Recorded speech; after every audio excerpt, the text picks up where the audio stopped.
In pediatric cardiology, the QP/QS ratio is a fundamental metric used to quantify the hemodynamic significance of left to right shunts like atrial septal defect and ventricular septal defects.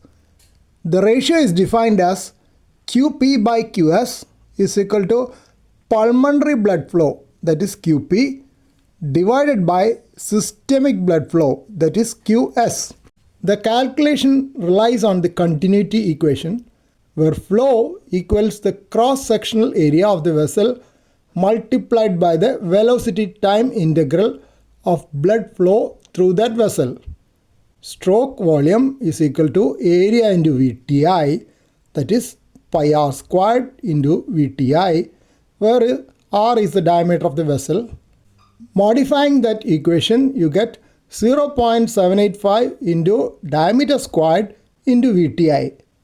Therefore, QP/QS is equal to 0.785 into RVOT diameter squared into pulmonary VTI divided by 0.785 into LVOT diameter squared into aortic wall VTI. The constant 0.85 cancels out, simplifying the ratio to diameter squared into VTI for both sides. In patients with ASD or VSD, the left ventricular outflow tract represents the systemic output. LVOT diameter taken in the parasternal long axis view.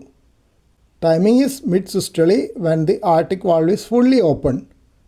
Measure from inner edge to inner edge at the insertion of the aortic valve leaflets.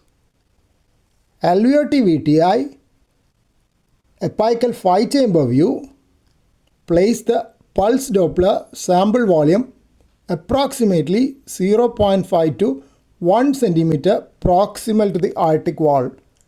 Trace the envelope of the spectral waveform. The right ventricular outflow tract represents the pulmonary output. RVOT diameter taken in parasternal short axis view at the level of the aortic valve. In mid-systole, measure the diameter of the RVOT just proximal to the pulmonary valve. RVOT VTI, parasternal short axis view, place the pulse Doppler sample volume just proximal to the pulmonary valve. Trace the spectral envelope. Plug your measurements into the formula.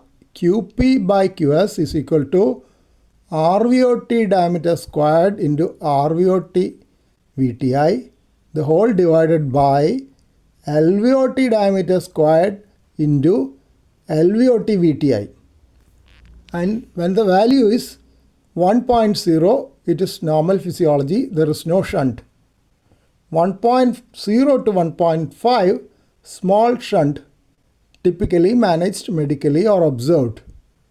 Value QP/QS more than 1.5, it is significant shunt, hemodynamically significant, often warrants closure if RV/LV dilatation is present.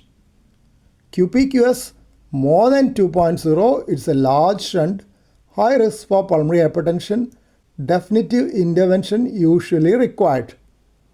If the QP/QS is less than 1, it is a right to left shunt, suggesting either Eisenmenger syndrome or right to left shunt as a result of severe right heart obstruction.